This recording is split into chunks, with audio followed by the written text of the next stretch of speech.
बाकी बंदे जिन्होंने एक्चुअल दे विच जिन्हां दी बनदी है सजावा भुगत चुके हैं वो हले भी जेलों च ने। कतल करने वाले इज्जत लुटन वाले हले भी बाहर। ਬੱਚੀਆਂ ਦੇ ਬੱਚੇਦਾਨੀਆਂ ਚੜਾ ਦਿੱਤੀਆਂ ਗਈਆਂ। ਉਹਨਾਂ ਦਾ ਅੱਜ ਇਸ ਦੁਨੀਆ ਤੇ ਕੀ ਮਰਨਾ ਵਿਚਾਰੀਆਂ ਦਾ ਉਹ ਕਿਸ ਪਾਸੇ ਆ।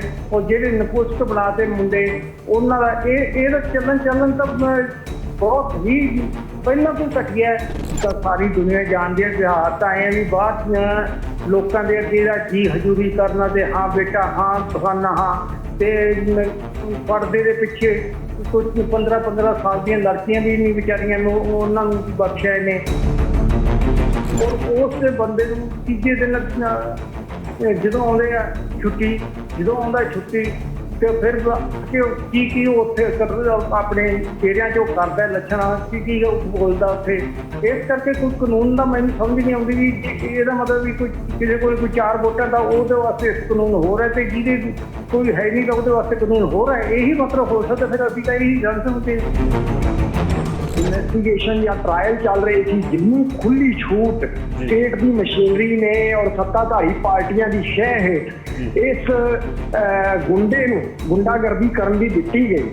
ਅਗਰ ਉਹ ਖੁੱਲੀ ਛੂਟ ਨਾ ਦਿੱਤੀ ਜਾਂਦੀ ਤਾਂ ਸ਼ਾਇਦ 2017 ਦੇ ਵਿੱਚ ਜਦੋਂ ਸਜ਼ਾ ਸੁਣਾਈ ਗਈ ਤਾਂ ਜੋ ਹਾਲਾਤ ਪੈਦਾ ਹੋਏ ਸਨ ਔਰ ਲਾਅ ਐਂਡ ਆਰਡਰ ਦਾ ਕਿਸ ਤਰੀਕੇ ਨਾਲ ਤਮਾਸ਼ਾ ਬਣਾਇਆ ਗਿਆ। ਹਰਿਆਣਾ ਸਰਕਾਰ ਦੇ ਜਿਹੜੇ ਬੁਲਾਰੇ ਨੇ ਉਹ ਬੜੀ ਬੇਸ਼ਰਮੀ ਨਾਲ ਹਰੇਕ ਪਲੇਟਫਾਰਮ ਤੇ ਇਹ ਕਹਿੰਦੇ ਹੋਏ ਪੱਖ ਰੱਖਦੇ ਨੇ ਸਰਕਾਰ ਦਾ ਕਿ ਇਹ ਤਾਂ ਦੇਖੋ ਜੀ ਇਹ ਹਰੇਕ ਆਮ ਕੈਦੀ ਦਾ ਹੱਕ ਹੁੰਦਾ ਹੈ। ਜਿਹੜੀ ਵਾਰ-ਵਾਰ ਕੇ ਸਟੇਟ ਦੀ ਮਸ਼ੀਨਰੀ ਨੇ ਜਿਹੜੀ ਖੁੱਲੀ ਛੂਟ ਦਿੱਤੀ, ਇਸ ਖੂਨੀ ਖੇਡ ਦੀ ਹੋਲੀ ਦੇ ਵਿੱਚ ਕਿਹੜੀ ਧਿਰਾਂ ਦੇ ਹੱਥ ਰੰਗੇ ਹੋਏ ਆ? ਦੇਖੋ ਜੀ, ਮੈਂ ਜੇ ਸਪਸ਼ਟ ਜੀ ਗੱਲ ਕਹਾਂ ਤਾਂ ਸ਼ਾਇਦ ਇਸ ਮਾਮਲੇ ਦੇ ਵਿੱਚ ਸਾਰੇ ਨੰਗੇ ਨੇ।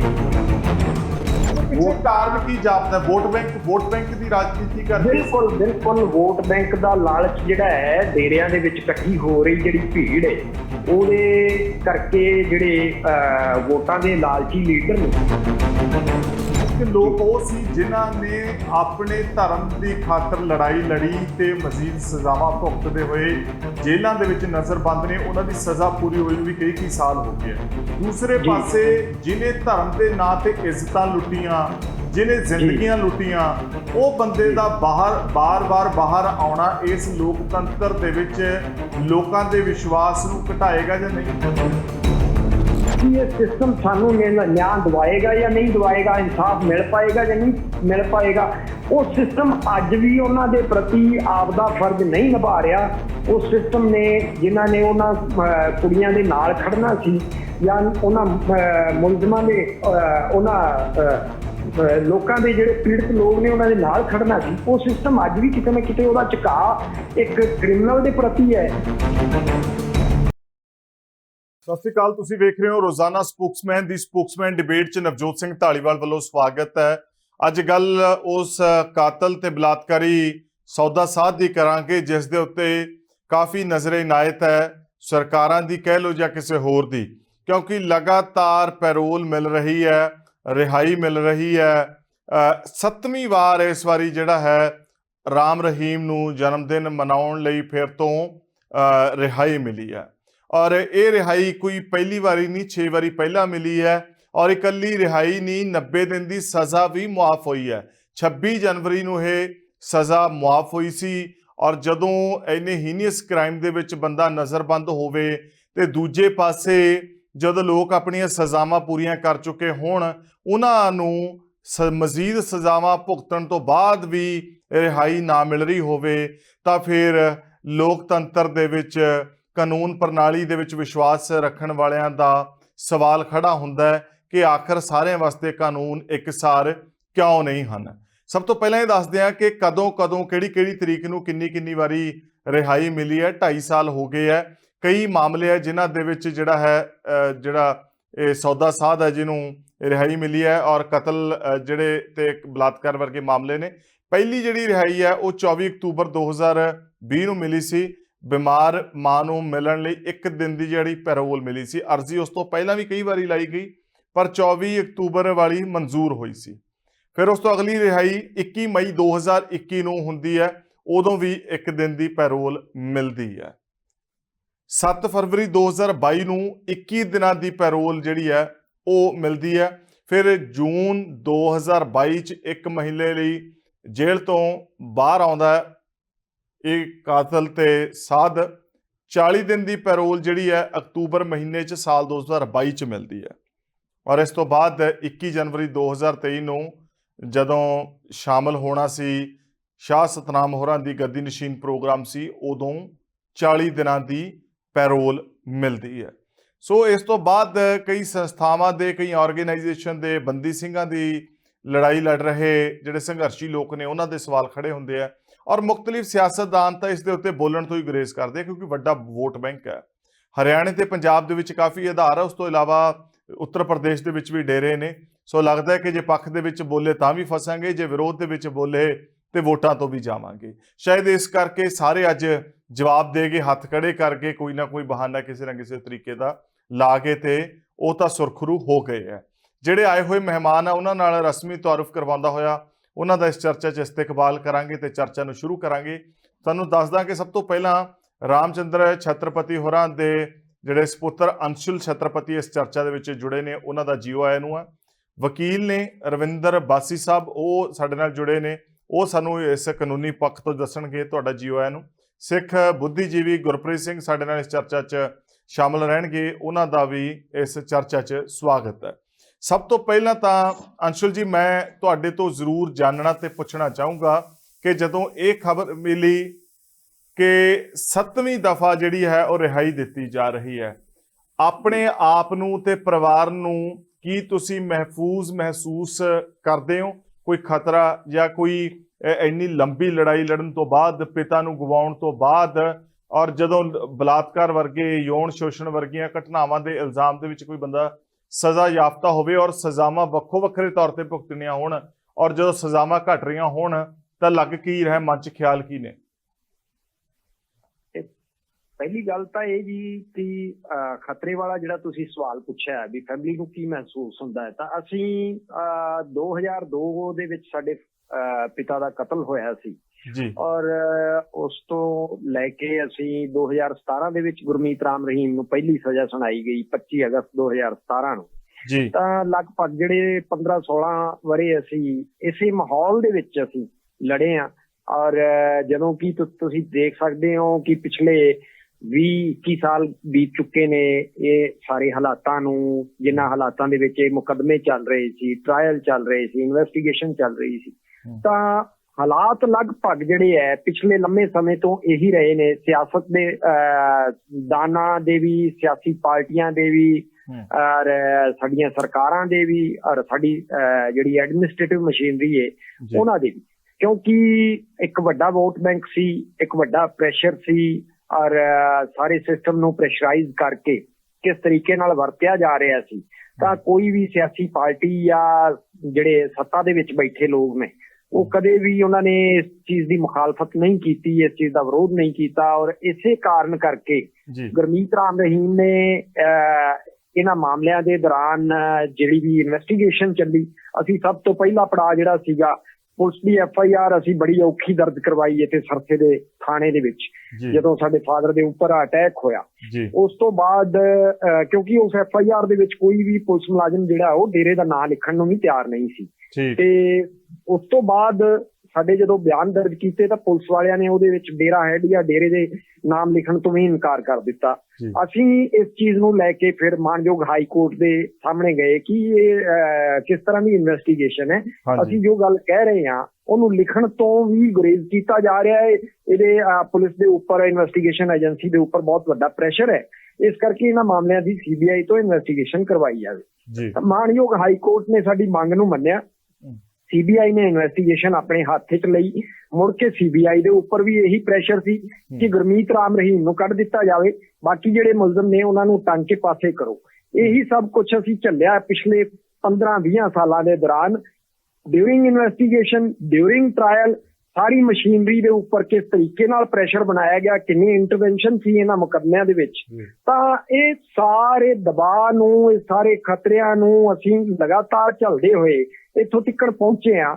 ਤਾਂ ਜਿੱਥੇ ਤੱਕ ਡਰ ਦੀ ਗੱਲ ਕਰਦੇ ਆ ਤਾਂ ਇਹ 2017 ਤੋਂ ਪਹਿਲਾਂ ਵੀ ਗੁਰਮੀਤ ਰਾਮ ਰਹੀਮ ਇੱਥੇ ਬਾਹਰ ਹੀ ਫਿਰਦਾ ਰਿਹਾ ਹੈ, ਤਾਂ ਅਸੀਂ ਇਸੇ ਡਰ ਦੇ ਹਾਲਾਤਾਂ ਦੇ ਵਿੱਚ ਇਹ ਆਪਣਾ ਲੜਾਈ ਨੂੰ ਜਾਰੀ ਰੱਖਿਆ। ਔਰ ਅੱਜ ਜੇ ਹਾਲਾਤ ਜੋ ਨੇ, ਮਾਣਯੋਗ ਅਦਾਲਤ ਨੇ ਸਜ਼ਾ ਸੁਣਾਈ, ਸਜ਼ਾ ਤੋਂ ਬਾਅਦ ਉਹ ਜੇਲ੍ਹ ਦੇ ਵਿੱਚ ਹੈ, ਕਾਨੂੰਨ ਨੇ ਆਪਣਾ ਕੰਮ ਕੀਤਾ, ਲੇਕਿਨ ਸਟੇਟ ਦੀ ਮਸ਼ੀਨਰੀ ਜਿਹੜੀ ਹੈ ਉਹ ਅੱਜ ਵੀ ਆਪਣੇ ਕੰਮ ਦੇ ਵਿੱਚ ਕਿਤੇ ਨਾ ਕਿਤੇ ਘਾਲੋਂ ਕਰ ਰਹੀ ਹੈ।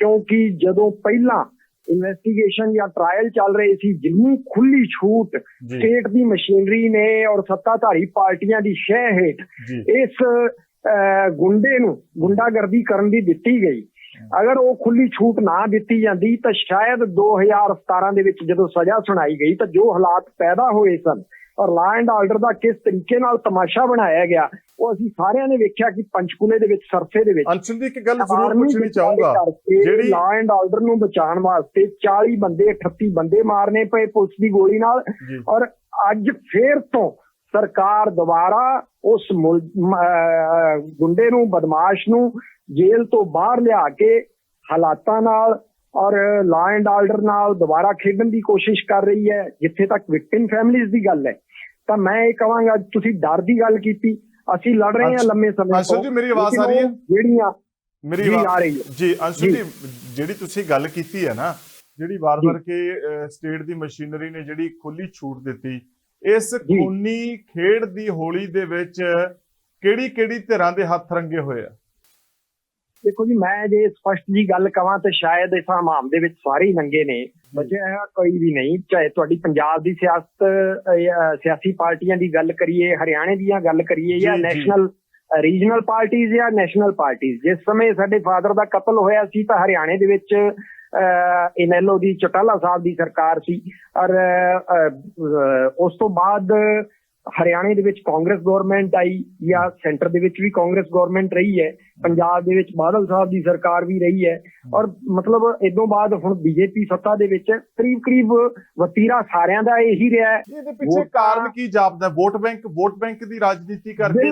ਬਿਲਕੁਲ ਵੋਟ ਬੈਂਕ ਦਾ ਲਾਲਚ ਜਿਹੜਾ ਹੈ, ਡੇਰਿਆਂ ਦੇ ਵਿੱਚ ਇਕੱਠੀ ਹੋ ਰਹੀ ਜਿਹੜੀ ਭੀੜ ਹੈ, ਉਹਦੇ ਕਰਕੇ ਜਿਹੜੇ ਵੋਟਾਂ ਦੇ ਲਾਲਚੀ ਲੀਡਰ ਨੇ ਉਹ ਲਾਰਾਂ ਸੱਟਦੇ ਹੋਏ ਕਿਤੇ ਨਾ ਕਿਤੇ ਡੇਰਿਆਂ ਦੇ ਵਿੱਚ ਜਾਂਦੇ ਨੇ, ਔਰ ਇਸੇ ਦਬਾਅ ਹੇਠ, ਵੋਟਾਂ ਦੇ ਲਾਲਚ ਹੇਠ ਕਿਤੇ ਨਾ ਕਿਤੇ ਜਾ ਕੇ ਉਹ ਆਪਣਾ ਮੱਥਾ ਰਗੜਦੇ ਨੇ ਇਹੋ ਜਿਹੇ ਗੁੰਡਿਆਂ ਬਦਮਾਸ਼ਾਂ ਦੇ ਸਾਹਮਣੇ। ਔਰ ਰਾਮ ਰਹੀਮ ਪਿਛਲੇ 20-25 ਸਾਲ ਤੋਂ ਲਗਾਤਾਰ ਜੋ ਦਬੰਗਈ ਕਰ ਰਿਹਾ ਸੀ, ਜੋ ਗੁੰਡਾਈ ਚਲਾ ਰਿਹਾ ਸੀ, ਉਹ ਸਾਰੀਆਂ ਘਟਨਾਵਾਂ ਦਾ ਇਹ ਨਹੀਂ ਕਿ ਸਾਡੀ ਸਟੇਟ ਮਸ਼ੀਨਰੀ ਨੂੰ ਪਤਾ ਨਹੀਂ, ਪਤਾ ਸੀ, ਲੇਕਿਨ ਉਹਦੇ ਬਾਵਜੂਦ ਅੱਖਾਂ ਮੀਚ ਕੇ ਉਹਨੂੰ ਖੁੱਲੀ ਛੁੱਟੀ ਦੇਣ ਦੇ ਹੁਕਮ ਜਾਰੀ ਕੀਤੇ ਗਏ ਕਿ ਉਹ ਜਿਵੇਂ ਮਰਜ਼ੀ ਤਮਾਸ਼ਾ ਕਰਦਾ ਰਹੇ, ਜਿਵੇਂ ਮਰਜ਼ੀ ਖੇਡਦਾ ਰਹੇ ਕਾਨੂੰਨ ਨਾਲ, ਪਰ ਉਹਨੂੰ ਕਿਸੇ ਨੇ ਰੋਕਣਾ ਨਹੀਂ। ਇਸੇ ਦਾ ਨਤੀਜਾ ਇਹ ਰਿਹਾ ਕਿ ਲਗਾਤਾਰ ਉਹਨੇ ਅਦਾਲਤ ਦੀ ਪੇਸ਼ੀ ਦੇ ਦੌਰਾਨ ਵੀ ਹਜ਼ਾਰਾਂ ਲੋਕਾਂ ਨੂੰ ਇਕੱਠਿਆਂ ਕਰਕੇ ਅਦਾਲਤ ਦੇ ਮੂਹਰੇ ਤਮਾਸ਼ਾ ਬਣਾਇਆ ਗਿਆ, ਔਰ ਸਾਡੀ ਸਟੇਟ ਮਸ਼ੀਨਰੀ ਤਮਾਸ਼ਬੀਨ ਬਣੀ ਰਹੀ ਇਸ ਸਭ ਦੇ ਪਿੱਛੇ।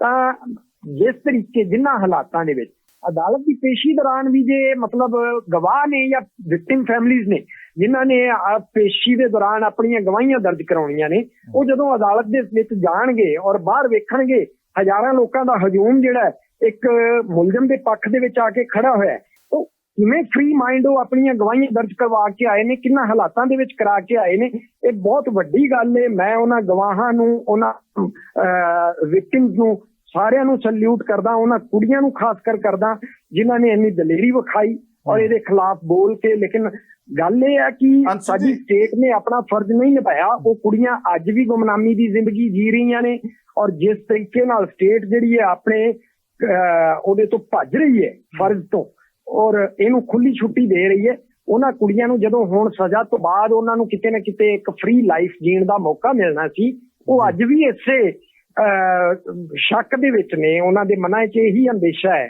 ਕਿ ਕਿਤੇ ਸਰਕਾਰ ਜਿਸ ਤਰੀਕੇ ਨਾਲ ਮਿਲੀ ਭਗਤ ਕਰਕੇ ਇਹਨੂੰ ਬਾਹਰ ਘੁਮਾ ਰਹੀ ਹੈ, ਦੁਬਾਰਾ ਫਿਰ ਤੋਂ ਹਾਲਾਤ ਪੈਦਾ ਨਾ ਹੋ ਜਾਣ, ਇਸੇ ਖਤਰੇ ਕਰਕੇ ਉਹ ਅੱਜ ਵੀ ਬਾਹਰ ਆਉਣ ਨੂੰ ਤਿਆਰ ਨਹੀਂ ਹਨ। ਅੰਸ਼ੁਲ ਜੀ, ਬੜੀ ਬੇਈਮਾਨੀ ਹੋਏਗੀ ਜੇ ਮੈਂ ਸਵਾਲ ਨਾ ਪੁੱਛਾਂ। ਇੱਕ ਲੋਕ ਉਹ ਸੀ ਜਿਨ੍ਹਾਂ ਨੇ ਆਪਣੇ ਧਰਮ ਦੀ ਖਾਤਰ ਲੜਾਈ ਲੜੀ ਤੇ ਮਜ਼ੀਦ ਸਜ਼ਾਵਾਂ ਭੁਗਤਦੇ ਹੋਏ ਜੇਲ੍ਹਾਂ ਦੇ ਵਿੱਚ ਨਜ਼ਰਬੰਦ ਨੇ, ਉਹਨਾਂ ਦੀ ਸਜ਼ਾ ਪੂਰੀ ਹੋਈ ਨੂੰ ਵੀ ਕਈ ਸਾਲ ਹੋ ਗਏ ਆ। ਦੂਸਰੇ ਪਾਸੇ ਜਿਹਨੇ ਧਰਮ ਦੇ ਨਾਂ ਤੇ ਇੱਜ਼ਤਾਂ ਲੁੱਟੀਆਂ, ਜਿਹਨੇ ਜ਼ਿੰਦਗੀਆਂ ਲੁੱਟੀਆਂ, ਉਹ ਬੰਦੇ ਦਾ ਬਾਰ-ਬਾਰ ਬਾਹਰ ਆਉਣਾ ਇਸ ਲੋਕਤੰਤਰ ਦੇ ਵਿੱਚ ਲੋਕਾਂ ਦੇ ਵਿਸ਼ਵਾਸ ਨੂੰ ਘਟਾਏਗਾ ਜਾਂ ਨਹੀਂ? ਬਿਲਕੁਲ, ਦੇਖੋ ਇਹਦੇ ਵਿੱਚ ਕਾਨੂੰਨ ਦੇ ਵਿੱਚ ਲੋਕਾਂ ਦਾ ਵਿਸ਼ਵਾਸ, ਜਿਹੜੀ ਮੈਂ ਗੱਲ ਸ਼ੁਰੂ ਕੀਤੀ ਕਿ ਪੀੜਤ ਕੁੜੀਆਂ ਜਾਂ ਪੀੜਤ ਫੈਮਲੀਆਂ ਇੰਨੀ ਲੰਮੀ ਲੜਾਈ ਲੜ ਕੇ ਆਏ, ਔਰ ਉਹ ਲੜਾਈ ਦਾ ਸਿਰਫ ਔਰ ਸਿਰਫ ਕਾਰਨ ਇੱਕੋ ਹੀ ਸੀ ਕਿ ਉਹਨਾਂ ਦੇ ਮਨਾਂ ਦੇ ਵਿੱਚ ਕਿਤੇ ਨਾ ਕਿਤੇ ਇੱਕ ਵਿਸ਼ਵਾਸ ਜਿਹੜਾ ਜ਼ਰੂਰ ਜਗਦਾ ਕੀਤਾ ਕੁਝ ਲੋਕਾਂ ਨੇ। ਉਹ ਇਸ ਲੜਾਈ ਦੇ ਵਿੱਚ ਕਈ ਲੋਕ ਸ਼ਾਮਲ ਸਨ ਜਿਨ੍ਹਾਂ ਨੇ ਉਹਨਾਂ ਦੇ ਮਨਾਂ ਦੇ ਵਿੱਚ ਵਿਸ਼ਵਾਸ ਜਗਾਇਆ ਕਿ ਤੁਸੀਂ ਯਕੀਨ ਰੱਖੋ, ਔਰ ਜੇ ਤੁਸੀਂ ਖੜੇ ਰਹੋਗੇ, ਜੇ ਤੁਸੀਂ ਲੜੋਗੇ, ਗਵਾਹੀਆਂ ਦਿਓਗੇ, ਤਾਂ ਐਸਾ ਨਹੀਂ ਹੈ ਕਿ ਕਾਨੂੰਨ ਇਹਨੂੰ ਸਜ਼ਾ ਨਹੀਂ ਦੇਗਾ। ਔਰ ਇਸੇ ਯਕੀਨ ਦੇ ਕਾਰਨ ਉਹ ਲੜ ਕੇ ਇੰਨਾ ਲੰਮਾ ਸਮਾਂ ਤੱਕ ਇੱਥੇ ਤੱਕ ਪਹੁੰਚੇ।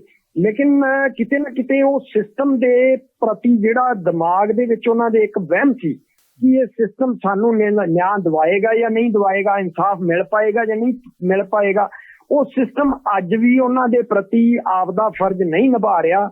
ਉਸ ਸਿਸਟਮ ਨੇ ਜਿਨ੍ਹਾਂ ਨੇ ਉਹਨਾਂ ਕੁੜੀਆਂ ਦੇ ਨਾਲ ਖੜਨਾ ਸੀ ਜਾਂ ਉਹਨਾਂ ਮੁਲਜ਼ਮਾਂ ਦੇ ਉਹਨਾਂ ਲੋਕਾਂ ਦੇ ਜਿਹੜੇ ਪੀੜਤ ਲੋਕ ਨੇ ਉਹਨਾਂ ਦੇ ਨਾਲ ਖੜਨਾ ਸੀ, ਉਹ ਸਿਸਟਮ ਅੱਜ ਵੀ ਕਿਤੇ ਨਾ ਕਿਤੇ ਉਹਦਾ ਝੁਕਾਅ ਇੱਕ ਕ੍ਰਿਮੀਨਲ ਦੇ ਪ੍ਰਤੀ ਹੈ, ਜਿਹਨੂੰ ਬਾਹਰ ਦੀ ਹਵਾ ਖਵਾਉਣ ਵਾਸਤੇ, ਜਿਹਨੂੰ ਪੈਰੋਲ ਤੇ ਫਰਲੋ ਦੇਣ ਵਾਸਤੇ ਹਰਿਆਣਾ ਦੀ ਸਟੇਟ ਗਵਰਨਮੈਂਟ ਨੇ ਦਾ Haryana good conduct prisoner temporary release act ਦੇ ਵਿੱਚ ਅਮੈਂਡਮੈਂਟ ਕਰਕੇ ਉਹਨੂੰ ਬਾਹਰ ਲਿਆਂਦਾ। ਔਰ ਉਸ ਤੋਂ ਬਾਅਦ ਬੜੀ ਬੇਸ਼ਰਮੀ ਨਾਲ ਹਰਿਆਣਾ ਸਰਕਾਰ ਦੇ ਜਿਹੜੇ ਬੁਲਾਰੇ ਨੇ ਉਹ ਬੜੀ ਬੇਸ਼ਰਮੀ ਨਾਲ ਹਰੇਕ ਪਲੇਟਫਾਰਮ ਤੇ ਇਹ ਕਹਿੰਦੇ ਹੋਏ ਪੱਖ ਰੱਖਦੇ ਨੇ ਸਰਕਾਰ ਦਾ ਕਿ ਇਹ ਤਾਂ ਦੇਖੋ ਜੀ ਇਹ ਹਰੇਕ ਆਮ ਕੈਦੀ ਦਾ ਹੱਕ ਹੁੰਦਾ ਹੈ, ਇਸ ਕਰਕੇ ਇਹ ਗੁਰਮੀਤ ਰਾਮ ਰਹੀਮ ਦਾ ਵੀ ਹੱਕ ਬਣਦਾ ਹੈ, ਕਾਨੂੰਨੀ ਹੱਕ ਦੇ ਤੌਰ ਤੇ ਹੀ ਉਹਨੂੰ ਅਸੀਂ ਪੈਰੋਲ ਦੇ ਰਹੇ ਹਾਂ, ਇਸ ਤੋਂ ਇਲਾਵਾ ਕੁਝ ਨਹੀਂਗਾ। ਲੇਕਿਨ ਉਹ ਇਹ ਕਿਤੇ ਵੀ ਨਹੀਂ ਕਹਿੰਦੇ ਕਿ ਅਸੀਂ ਜਿਹੜਾ ਕਾਨੂੰਨ ਦੇ ਵਿੱਚ ਅਮੈਂਡਮੈਂਟ ਕੀਤਾ ਹੈ ਉਹ ਕਿਉਂ ਕੀਤਾ ਹੈ। ਉਹਦੇ ਵਿੱਚ ਜਿਹੜੀ ਉਹਨਾਂ ਦੇ ਮਨਾਂ ਦੇ ਵਿੱਚ ਕੋਈ ਮੈਲ ਸੀ, ਜਿਹੜੀ ਉਹਨਾਂ ਦੇ ਜਿਸ ਕਰਕੇ ਉਹਨਾਂ ਨੇ ਕਾਨੂੰਨ ਨੂੰ ਬਦਲਾਵ ਕੀਤਾ, ਉਹਦੇ ਤੇ ਕਦੇ ਵੀ ਗੱਲ ਕਰਨ ਤੋਂ ਉਹ ਹਮੇਸ਼ਾ ਹੀ ਗੁਰੇਜ਼ ਕਰਦੇ ਰਹੇ ਨੇ ਸਰਕਾਰ ਦੇ ਬੁਲਾਰੇ। ਔਰ ਕਦੇ ਵੀ ਇਸ ਮਾਮਲੇ ਤੇ ਉਹਨਾਂ ਨੇ ਜਦੋਂ ਵੀ ਗੱਲਬਾਤ ਕੀਤੀ ਇਹਦੇ ਤੋਂ ਭੱਜਦੇ ਨਜ਼ਰ ਆਉਂਦੇ ਨੇ। ਤਾਂ ਇਸ ਕਰਕੇ ਬਿਲਕੁਲ ਜਿਹੜਾ ਹੈ ਕਾਨੂੰਨ ਦਾ ਇਹਨਾਂ ਨੇ ਤਮਾਸ਼ਾ ਬਣਾਇਆ ਸਰਕਾਰਾਂ ਨੇ, ਔਰ ਸਿਆਸਤ ਖੇਡੀ ਹੈ। ਔਰ ਅਜਿਹੇ ਮਾਮਲਿਆਂ ਦੇ ਉੱਪਰ ਸਿਆਸਤ ਨਹੀਂ ਹੋਣੀ ਚਾਹੀਦੀ ਤਾਂ ਜੋ ਜਿਹੜੇ ਪੀੜਤ ਲੋਕ ਨੇ ਉਹਨਾਂ ਦਾ ਕਾਨੂੰਨ ਦੇ ਵਿੱਚ ਜਿਹੜਾ ਵਿਸ਼ਵਾਸ ਹੈ ਉਹ ਕਿਤੇ ਨਾ ਕਿਤੇ ਬਣਿਆ ਰਵੇ, ਡਗਮਗਾਵੇ ਨਾ। ਜੀ ਅੰਸ਼ੁਲ ਜੀ, ਆਖਰੀ ਸਵਾਲ ਜ਼ਰੂਰ ਇੱਥੇ ਪੁੱਛਣਾ ਚਾਹੂੰਗਾ ਕਿ ਜਿਸ ਤਰੀਕੇ ਨਾਲ ਇਹ ਪੈਰੋਲ ਬਾਰ-ਬਾਰ ਮਿਲ ਰਹੀ, ਉਸ ਤੋਂ ਬਾਅਦ ਜਿਹੜੇ ਸੰਸ਼ੇ ਤੇ ਸ਼ੱਕ ਤੁਸੀਂ ਪ੍ਰਗਟਾਏ, ਉਸ ਤੋਂ ਬਾਅਦ ਕੋਈ ਚੁਣੌਤੀ ਦਾ ਤੁਹਾਡੇ ਵੱਲੋਂ ਜਾਂ ਕਿਸੇ ਹੋਰ ਵੱਲੋਂ ਉਹਦੀ ਇਹਨੂੰ ਕੋਈ ਚੁਣੌਤੀ ਦਿੰਦੀ ਅਪੀਲ ਜਾਂ ਕੋਰਟ ਦਾ ਰਾਹ ਰੁੱਖ ਅਖਤਿਆਰ ਕੀਤਾ ਜਾਊਗਾ? ਦੇਖੋ, ਅਸੀਂ ਪਿਛਲੇ ਕੁਝ ਸਮੇਂ ਤੋਂ ਮਨਾਂ ਦੇ ਵਿੱਚ ਇਸ ਤਰ੍ਹਾਂ ਦੇ ਵਿਚਾਰ ਜ਼ਰੂਰ ਰਹੇ ਕਿ ਅਸੀਂ ਇਹਦੇ ਤੇ ਕੁਝ ਅਦਾਲਤਾਂ ਦਾ ਦਰਵਾਜ਼ਾ ਖੜਕਾਈਏ ਅਸੀਂ। ਲੇਕਿਨ ਜਿਹੜਾ ਇੱਕ ਮੈਂ ਬੇਸ਼ਰਮੀ ਵਾਲੀ ਗੱਲ ਤੁਹਾਨੂੰ ਕੀਤੀ ਹਰਿਆਣਾ ਸਰਕਾਰ ਦੇ ਬੁਲਾਰਿਆਂ ਦੀ, ਉਹਨਾਂ ਵੱਲੋਂ ਇੱਕ ਗੱਲ ਹੋਰ ਬਾਰ-ਬਾਰ ਕਹੀ ਜਾਂਦੀ ਹੈ ਕਿ ਜੇ ਕਿਸੇ ਨੂੰ ਇਸ ਪੈਰੋਲ ਤੋਂ ਜਾਂ ਫਰਲੋ ਤੋਂ ਤਕਲੀਫ ਹੈ ਤਾਂ ਉਹ ਹਾਈ ਕੋਰਟ ਚਲਾ ਜਾਵੇ। ਤਾਂ ਮੇਰਾ ਇਹ ਕਹਿਣਾ ਹੈ ਕਿ ਤੁਸੀਂ ਇੱਕ ਕਾਤਲ ਨੂੰ, ਬਲਾਤਕਾਰੀ ਨੂੰ, ਇੱਕ ਗੁੰਡੇ ਬਦਮਾਸ਼ ਨੂੰ ਵਾਰ-ਵਾਰ VIP ਟ੍ਰੀਟਮੈਂਟ ਦਿਓ, ਔਰ ਉਸ ਤੋਂ ਬਾਅਦ ਜਿਹੜੇ ਪੀੜਤ ਲੋਕ ਨੇ ਉਹਨਾਂ ਦੇ ਜ਼ਖਮਾਂ ਨੂੰ ਕਰੇਦਣ ਤੋਂ ਬਾਅਦ ਤੁਸੀਂ ਉਹਨਾਂ ਨੂੰ ਕਹੋ ਜੀ ਕਿ ਜੇ ਕਿਸੇ ਨੂੰ ਤਕਲੀਫ ਹੈ ਤਾਂ ਉਹ ਹਾਈ ਕੋਰਟ, ਸੁਪਰੀਮ ਕੋਰਟ ਚਲਿਆ ਜਾਵੇ। ਤਾਂ ਤੁਹਾਡੀਆਂ ਹਰੇਕ ਵਧੀਕੀਆਂ ਦੇ ਖਿਲਾਫ ਹਰੇਕ ਪੀੜਤ ਜਿਹੜਾ ਹੈ ਉਹ ਹਾਈ ਕੋਰਟ, ਸੁਪਰੀਮ ਕੋਰਟ ਕਿਉਂ ਜਾਵੇ? ਤੁਹਾਡਾ ਜਿਹੜਾ ਫਰਜ਼ ਕੀ ਹੈ ਉਹਨਾਂ ਲੋਕਾਂ ਦੇ ਪ੍ਰਤੀ, ਤੁਸੀਂ ਕਿਉਂ ਨਹੀਂ ਸਹੀ ਆਪਦਾ ਰੋਲ ਪਲੇ ਕਰ ਰਹੇ? ਤਾਂ ਇੱਥੇ ਸਵਾਲ ਇਹ ਖੜਾ ਹੁੰਦਾ ਹੈ ਕਿ ਅਸੀਂ ਕਿਉਂ ਨਹੀਂ ਗਏ। ਅਸੀਂ ਆਪਦੇ ਜਿਹੜੇ ਸਾਡੇ ਜੋ ਵੀ ਸਾਡੇ ਲੀਗਲ ਐਡਵਾਈਜ਼ਰ ਕਹਿ ਲਓ ਜਾਂ ਜਿਨ੍ਹਾਂ ਤੋਂ ਅਸੀਂ ਆਪਣੀ ਰਾਏ ਮਸ਼ਵਰਾ ਕਰਦੇ ਹਾਂ, ਹਮੇਸ਼ਾ ਜਿਨ੍ਹਾਂ ਦੇ ਸਹਿਯੋਗ ਨਾਲ ਅਸੀਂ ਇੰਨੀ ਲੰਮੀ ਲੜਾਈ ਲੜੀ ਹੈ, ਅਸੀਂ ਉਹਨਾਂ ਦੇ ਰਾਏ ਮਸ਼ਵਰੇ ਤੋਂ ਬਿਨਾਂ ਕਦੇ ਸਟੈਪ ਨਹੀਂ ਪੁੱਟਿਆ। ਔਰ ਹੁਣ ਵੀ ਅਸੀਂ ਇਸ ਮਸਲੇ ਤੇ ਉਹਨਾਂ ਨਾਲ ਰਾਏ ਕੀਤੀ ਹੈ। ਔਰ ਜਿੱਦਾਂ ਹੀ ਕੋਈ ਇਸ ਤਰ੍ਹਾਂ ਦਾ ਬਣੇਗਾ ਸਿਸਟਮ, ਅਸੀਂ ਹਾਈ ਕੋਰਟ ਜਾਂ ਸੁਪਰੀਮ ਕੋਰਟ ਮੂਵ ਜ਼ਰੂਰ ਕਰਾਂਗੇ। ਹਾਂ, ਇੱਥੇ ਇੱਕ ਗੱਲ ਜ਼ਰੂਰ ਹੈ ਕਿ ਇਸ ਤੋਂ ਪਹਿਲਾਂ 2 ਜਿਹੜੀਆਂ ਪਟੀਸ਼ਨਸ ਨੇ ਉਹ ਹਜੇ ਮਾਣਯੋਗ ਹਾਈ ਕੋਰਟ ਦੇ ਵਿੱਚ ਪੈਂਡਿੰਗ ਨੇ। ਉਹ ਪਹਿਲਾਂ ਵੀ ਇਹਨੂੰ ਚੈਲੰਜ ਕੀਤਾ ਜਾ ਚੁੱਕਿਆ ਔਰ ਉਹਦੇ ਤੇ ਜਸਟਿਸ AG ਮਸੀਹ ਹੋਰਾਂ ਵੱਲੋਂ ਉਹਨਾਂ ਦੀ ਬੈਂਚ ਵੱਲੋਂ ਸੁਣਵਾਈ ਕੀਤੀ ਜਾ ਰਹੀ ਹੈ। ਡੀਬੀ ਹੈ, ਉਹ ਡਬਲ ਬੈਂਚ ਹੈ। ਔਰ ਕਿਉਂਕਿ ਜਸਟਿਸ ਮਸੀਹ ਜਿਹੜੇ ਨੇ ਉਹਨਾਂ ਦਾ ਇੱਥੋਂ ਤਬਾਦਲਾ ਹੋ ਚੁੱਕਿਆ Punjab and Haryana high court ਤੋਂ ਅਦਰ ਹਾਈ ਕੋਰਟ ਦੇ ਵਿੱਚ, ਔਰ ਇਸ ਵਜ੍ਹਾ ਕਰਕੇ ਹਾਲਾਂਕਿ ਪਿਛਲੀ ਸੁਣਵਾਈ ਵੇਲੇ ਇਹ ਮੰਗ ਵੀ ਰੱਖੀ ਗਈ ਸੀ, ਜਿਹਦੇ ਵਿੱਚੋਂ ਇੱਕ ਪਟੀਸ਼ਨ ਜਿਹੜੀ ਹੈ ਉਹ ਸਾਡੇ ਐਸਜੀਪੀਸੀ ਵੱਲੋਂ ਮੂਵ ਕੀਤੀ ਗਈ ਸੀ, ਔਰ ਉਹਨਾਂ ਇਹ ਕਿਹਾ ਸੀ ਕਿ ਉਹਦੀ ਪੈਰੋਲ ਜਿਹੜੀ ਹੈ ਉਹ ਕੁਝ ਕੁ ਦਿਨਾਂ 'ਚ ਖਤਮ ਹੋ ਜਾਏਗੀ ਔਰ ਉਸ ਤੋਂ ਬਾਅਦ ਇਸ ਪਟੀਸ਼ਨ ਦੇ ਕੋਈ ਮਾਇਨੇ ਨਹੀਂ ਰਹਿ ਜਾਣੇ। ਲੇਕਿਨ ਜਸਟਿਸ ਮਸੀਹ ਨੇ ਇਹ ਭਰੋਸਾ ਦਿਵਾਇਆ ਸੀ ਕਿ ਬੇਸ਼ੱਕ ਉਹ ਅੰਦਰ ਚਲਾ ਜਾਵੇਗਾ, ਉਹਦੀ ਪੈਰੋਲ ਖਤਮ ਹੋ ਜਾਵੇਗੀ, ਲੇਕਿਨ ਅਸੀਂ ਫਿਰ ਵੀ ਇਸ ਪਟੀਸ਼ਨ ਦਾ ਨਵੇੜਾ ਜ਼ਰੂਰ ਕਰਾਂਗੇ। ਲੇਕਿਨ ਇਹ ਉਸ ਤੋਂ ਬਾਅਦ ਕੁਝ ਸਮੇਂ ਦੇ ਵਿੱਚ ਹੀ ਜਸਟਿਸ ਮਸੀਹ ਦਾ ਇੱਥੋਂ ਤਬਾਦਲਾ ਹੋ ਗਿਆ। ਹੁਣ ਉਹ ਬੈਂਚ ਨਵੀਂ ਜਦੋਂ ਬਣੇਗੀ, ਕਿਸ ਬੈਂਚ ਨੂੰ ਇਹ ਮਾਮਲਾ ਦੁਬਾਰਾ ਹੈਂਡਓਵਰ ਕੀਤਾ ਜਾਂਦਾ ਹੈ ਔਰ ਸੁਣਵਾਈ ਦੇ ਵਿੱਚ ਆਉਂਦਾ ਹੈ, ਦੇਖਦੇ ਹਾਂ ਕਿ ਉਹਨਾਂ ਪਟੀਸ਼ਨਸ ਦੇ ਉੱਪਰ ਕੀ ਰੁਖ ਰਹਿੰਦਾ ਹਾਈ ਕੋਰਟ ਦਾ। ਉਸ ਤੋਂ ਬਾਅਦ ਸਾਡਾ ਅਗਲਾ ਸਟੈਪ ਜਿਹੜਾ ਉਹ ਅਸੀਂ ਦੇਖਾਂਗੇ। ਠੀਕ ਹੈ ਅੰਸ਼ੁਲ ਜੀ, ਤੁਸੀਂ ਸਾਡੇ ਨਾਲ ਤਫਸੀਲੀ ਜਾਣਕਾਰੀ ਦੀ ਸਾਂਝ ਪਾਈ, ਗੱਲਬਾਤ ਕੀਤੀ, ਤੁਹਾਡਾ ਬਹੁਤ ਬਹੁਤ ਸ਼ੁਕਰੀਆ, ਧੰਨਵਾਦ, ਸਤਿ ਸ਼੍ਰੀ ਅਕਾਲ ਜੀ। ਤਾਂ ਇਹ ਸਨ ਰਾਮਚੰਦਰ ਛਤਰਪਤੀ ਜਿਹੜੇ ਕਤਲ ਕੀਤੇ ਗਏ, ਉਹਨਾਂ ਦੇ ਪੁੱਤਰ, ਉਹਨਾਂ ਨੇ ਗੱਲਬਾਤ ਕੀਤੀ। ਇਨ ਬਿਟਵੀਨ ਖੱਟਾ ਸਿੰਘ ਸਾਡੇ ਨਾਲ ਜੁੜ ਗਏ, ਜਿਹੜੇ ਮੁੱਖ ਗਵਾਹ ਰਹੇ ਆ, ਉਹਨਾਂ ਨਾਲ ਮੈਂ ਗੱਲ ਕਰਨਾ ਚਾਹੂੰਗਾ। ਖੱਟਾ ਜੀ, ਤੁਹਾਡਾ ਰੋਜ਼ਾਨਾ ਸਪੋਕਸਮੈਨ ਦੀ ਸਪੋਕਸਮੈਨ ਡਿਬੇਟ 'ਚ ਸਵਾਗਤ ਹੈ। ਗੱਲ ਇਹ ਹੈ ਕਿ 7ਵੀਂ ਰਿਹਾਈ ਮਿਲੀ ਹੈ ਤੇ ਬਾਕੀ ਬੰਦੇ ਜਿਨ੍ਹਾਂ ਨੂੰ ਐਕਚੁਅਲ ਦੇ ਵਿੱਚ ਜਿਨ੍ਹਾਂ ਦੀ ਬਣਦੀ ਹੈ ਸਜ਼ਾਵਾਂ ਭੁਗਤ ਚੁੱਕੇ ਹੈ, ਉਹ ਹਲੇ ਵੀ ਜੇਲ੍ਹਾਂ 'ਚ ਨੇ। ਕਤਲ ਕਰਨ ਵਾਲੇ, ਇੱਜ਼ਤਾਂ ਲੁੱਟਣ ਵਾਲੇ ਹਲੇ ਵੀ ਬਾਹਰ ਨੇ। ਇਹ ਤਾਂ ਦੁੱਖ ਹੈ ਨਾ ਵੀ ਇਹ ਆਪਣੇ ਦੇਸ਼ 'ਚ ਡਬਲ ਕਿਉਂ ਚੱਲ ਰਿਹਾ, ਵੀ ਡਬਲ ਰੋਲ ਕਿਉਂ ਹੋ ਰਿਹਾ। ਵੀ ਇੱਕ ਸਾਡੇ ਬੰਦੀ ਹੈ ਵਿਚਾਰੇ, ਕਿੰਨਾ ਚਿਰ ਹੋ ਗਿਆ, ਕੋਈ ਕਿਤੇ ਜੇਲ੍ਹਾਂ 'ਚ ਪਿਆ, ਕੋਈ ਕਿਤੇ ਸਿੱਟੇ ਪਏ ਆ, ਉਹਨਾਂ ਦੇ ਇੱਕ ਸਿਰਫ ਸੈਨਾ ਦੇ ਹੋਣਾ ਹੈ, ਉਹਨਾਂ ਨੇ ਬਾਹਰ ਆ ਜਾਣਾ ਹੈ। ਇੱਥੋਂ ਤੱਕ ਵੀ ਉਹਨਾਂ ਦੇ ਹੋਏ ਪਏ ਹੈ। ਇੱਕ ਬੰਦੇ ਨੇ ਬਲਾਤਕਾਰ ਸਾਬਤ ਹੋ ਗਏ, ਮਰਡਰ ਸਾਬਤ ਹੋ ਗਏ, ਔਰ ਉਸ ਦੇ ਬੰਦੇ ਨੂੰ ਤੀਜੇ ਦਿਨ ਜਦੋਂ ਆਉਂਦੇ ਆ ਛੁੱਟੀ, ਜਦੋਂ ਆਉਂਦਾ ਛੁੱਟੀ ਤੇ ਫਿਰ ਕੀ ਉੱਥੇ ਆਪਣੇ ਡੇਰਿਆਂ 'ਚ ਉਹ ਕਰਦਾ ਲੱਛਣ, ਕੀ ਬੋਲਦਾ ਉੱਥੇ। ਇਸ ਕਰਕੇ ਕੋਈ ਕਾਨੂੰਨ ਦਾ ਮੈਨੂੰ ਸਮਝ ਨਹੀਂ ਆਉਂਦੀ ਵੀ ਇਹਦਾ ਮਤਲਬ ਵੀ ਕੋਈ ਕਿਸੇ ਕੋਲ ਕੋਈ 4 ਵੋਟਾਂ ਦਾ ਉਹਦੇ ਵਾਸਤੇ ਕਾਨੂੰਨ ਹੋ ਰਿਹਾ ਤੇ ਜਿਹਦੇ ਕੋਈ ਹੈ ਨਹੀਂ ਤਾਂ ਉਹਦੇ ਵਾਸਤੇ ਕਾਨੂੰਨ ਹੋ ਰਿਹਾ। ਇਹੀ ਮਤਲਬ ਹੋ ਸਕਦਾ, ਫਿਰ ਅਸੀਂ ਤਾਂ ਇਹੀ ਜਾਣ ਸਮਝਦੇ ਹਾਂ। ਖੱਟਾ ਸਿੰਘ ਜੀ, ਤੁਸੀਂ ਤਾਂ ਬਹੁਤ ਨੇੜਿਓਂ ਦੇਖਿਆ ਕਿ ਹੁਣ ਕਿਹਾ ਜਾਂਦਾ ਹੈ ਕਿ ਆਚਾਰ ਵਿਹਾਰ, ਸੁਭਾਅ ਦੇਖ ਕੇ, ਚੰਗਾ ਵਿਹਾਰ ਦੇਖ ਕੇ ਜਿਹੜਾ ਪੈਰੋਲ ਦਿੱਤੀ ਜਾਂਦੀ ਹੈ। ਅਸਲ ਦੇ ਵਿੱਚ ਕਿਹੋ ਜਿਹਾ ਵਿਹਾਰ ਸੀ, ਕਿਹੋ ਜਿਹਾ ਆਚਾਰ ਸੀ, ਕਿਹੋ ਜਿਹਾ ਆਚਰਣ ਸੀ? ਬਿਹਾਰ ਜੇ ਤਾਂ ਸਾਰੀ ਦੁਨੀਆ ਜਾਣਦੀ ਹੈ। ਬਿਹਾਰ ਤਾਂ ਐਂ ਵੀ ਬਾਹਰ ਲੋਕਾਂ ਦੇ ਅੱਗੇ ਦਾ ਜੀ ਹਜ਼ੂਰੀ ਕਰਨਾ ਤੇ ਹਾਂ ਬੇਟਾ ਹਾਂ ਫਲਾਨਾ ਹਾਂ, ਤੇ ਪਰਦੇ ਦੇ ਪਿੱਛੇ ਕੁਝ 15 ਸਾਲ ਦੀਆਂ ਲੜਕੀਆਂ ਵੀ ਨਹੀਂ ਵਿਚਾਰੀਆਂ ਨੂੰ ਉਹਨਾਂ ਨੂੰ ਬਖਸ਼ਿਆ ਨੇ। ਤੇ ਕਿੰਨੇ ਮਰਡਰਾਂ ਦਾ ਜਿਹੜੇ ਹਜੇ ਤਾਂ 2 ਤਾਂ ਸਾਬਤ ਹੋ ਗਏ, ਕਿ ਜਿਹੜੇ ਹਜੇ ਸਾਬਤ ਹੋਏ ਨਹੀਂ ਸਕੇ ਉਹਨਾਂ ਨੂੰ ਪੂਰੇ ਪ੍ਰੂਫ ਨੇ। ਔਰ ਜਿਹੜੀਆਂ ਬੱਚੀਆਂ ਦੇ ਬੱਚੇਦਾਨੀਆਂ ਕਢਾ ਦਿੱਤੀਆਂ ਗਈਆਂ, ਉਹਨਾਂ ਦਾ ਅੱਜ ਇਸ ਦੁਨੀਆ ਤੇ ਕੀ ਜੀਣਾ, ਕੀ ਮਰਨਾ ਵਿਚਾਰੀਆਂ ਦਾ, ਉਹ ਕਿਸ ਪਾਸੇ ਆ। ਔਰ ਜਿਹੜੇ ਨਪੁੰਸਕ ਬਣਾ ਤੇ ਮੁੰਡੇ, ਉਹਨਾਂ ਦਾ ਇਹਦਾ ਚੱਲਣ ਤਾਂ ਬਹੁਤ ਹੀ ਪਹਿਲਾਂ ਤੋਂ ਹੀ ਘਟੀਆ। ਪਰ ਹੁਣ ਉਹ ਆਦੇ ਵੀ ਕੌਣਾ ਕੇ ਰਾਣੀ ਅੱਗਾ ਉਹ ਗੱਲ ਹੈ ਵੀ ਇਹ ਤਗੜੇ ਦੇ 37-20 ਵਾਲੀ ਗੱਲ ਆ। ਹੋਰ ਇਹਦੇ ਪਰਦੇ ਤਾਂ ਕੁਛ ਵੀ ਨਹੀਂ ਹੈ। ਇਹਨਾਂ ਮਤਲਬ ਪੀੜਤ ਜਿਹੜੇ ਲੋਕ ਨੇ ਜਾਂ ਪੀੜਤ ਜਿਹੜੇ ਪਰਿਵਾਰ ਨੇ ਜਾਂ ਜਿਹੜੇ ਕੰਪਲੇਂਟੈਂਟ ਨੇ, ਉਹਨਾਂ ਦੇ ਉੱਤੇ ਕਿਹੋ ਜਿਹਾ ਅਸਰ ਪਏਗਾ? ਉਹਨਾਂ ਦੇ ਅਸਰ ਇਹਦੇ ਉੱਤੇ ਹੋਰ ਮਾੜਾ ਕੀ ਪਊਗਾ ਵਿਚਾਰੇ। ਇੱਕ ਤਾਂ ਹੁਣ ਜਿਹੜੇ ਨਪੁੰਸਕ ਬਣਾਏ ਆ ਉਹਨਾਂ ਦਾ ਕੇਸ ਮੁਹਾਲੀ ਕੋਰਟ 'ਚ ਚੱਲ ਰਿਹਾ ਹੈ, ਉਹ ਨਹੀਂ ਇਹ ਅੱਗੇ ਵਧਣ ਦੇ ਰਹੇ। ਹੁਣ ਤਾਂ ਹੋਰ ਵੀ ਨਹੀਂ, ਉਹਨਾਂ ਨੇ ਛੇਤੀ ਤਰੀਕ ਪੈਂਦੇ ਨਹੀਂ। ਉਹ ਵਿਚਾਰਿਆਂ ਦਾ ਉਹ ਬਹੁਤ ਚਿਰ ਹੋ ਗਿਆ, ਉਹਦਾ ਹਜੇ ਵੀ ਤਕੜੇ ਜਿਹੜੇ ਨੇ ਇਸ 'ਚ ਅਗਵਾਈਆਂ ਦੇਤੀਆਂ ਤੇ ਉਹ ਇੰਤਜ਼ਾਰ ਕਰ ਰਹੇ, ਪਰ ਉਸ ਕੇਸ ਨੂੰ ਅੱਗੇ ਨਹੀਂ ਵਧਣ ਦੇ ਰਹੇ। ਇਹਦੇ ਉੱਤੇ ਕੀ ਹੋ ਸਕਦਾ? ਇਹ ਮੈਂ ਤਾਂ ਹੱਥ ਬੰਨ੍ਹ ਕੇ ਸਰਕਾਰਾਂ ਨੂੰ ਵੀ, ਵੱਡੀਆਂ ਨੂੰ ਵੀ, ਛੋਟੀਆਂ ਨੂੰ, ਸਾਰੀਆਂ ਨੂੰ ਕਰਦੇ ਵੀ ਕਾਨੂੰਨ ਦੇ ਮੁਤਾਬਕ ਇਹਨੂੰ ਸਜ਼ਾ ਵੀ ਹੋਊਗੀ ਉਸ 'ਚ।